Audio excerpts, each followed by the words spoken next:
সকল স্কুল এখানে সমবেত হয়েছি। এই পর্যায়ে আমি আমাদের আজকের এই মানববন্ধনের এই বিষয়ে বক্তব্য দেওয়ার জন্য অনুরোধ জানাচ্ছি বাংলাদেশ কিন্ডারগার্টেন অ্যাসোসিয়েশনের কুমিল্লা উত্তর জেলা শাখার সাধারণ সম্পাদক এবং গৌরীপুর রেসিডেন্সিয়াল স্কুলের প্রধান শিক্ষক জনাব শাহ আলম সরকারকে। বিসমিল্লাহির রহমানির রহিম।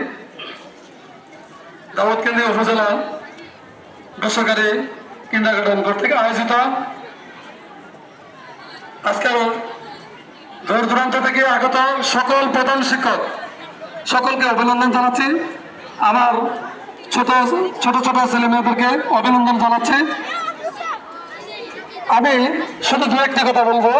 বাংলাদেশ কিন্ডারগার্টেন অ্যাসোসিয়েশনের যিনি মহাসচিব আছেন জনাব মিজানুর রহমান সরকার গত 2 দিন আগে শিক্ষা উপদেষ্টার সাথে বসেছিলেন। এই বিষয় নিয়ে বিভিন্ন রকম কথাবার্তা হয়েছেন। শিক্ষা উপদেষ্টা উনি বলেছেন আমাদের প্রাথমিক বিদ্যালয়ের শিক্ষার্থী কমে গেছে, সেই জন্য আমরা এই স্কিম চালু করেছি, আমাদের ছাত্রছাত্রী বৃদ্ধি করতে হবে। তো স্যার বললেন স্যার এটা কোন ধরনের নীতি, আপনি তো সেটা করতে পারেন, লেখাপড়ার মান উন্নয়নের মাধ্যমে আপনি সেটা কাজ করতে পারেন, আপনি বেসরকারি শিক্ষাকে বাদ দিয়ে এটা কোনোভাবে সম্ভব হবে না।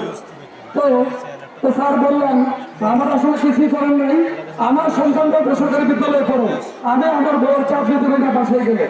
কিন্তু এদিকে কি করবো, প্রশাসনিকভাবে যেটা আমার অফিসের সাথে আমার মানতে হয়। তারপরে স্যার প্রশ্ন করলাম আমরা কিন্তু আন্দোলনে যাবো, তো আমরা জানি আপনার আন্দোলন যাবে, আমরা সেই প্রস্তুতি নিয়েছি, আমরা দেখতে দিতে চাই।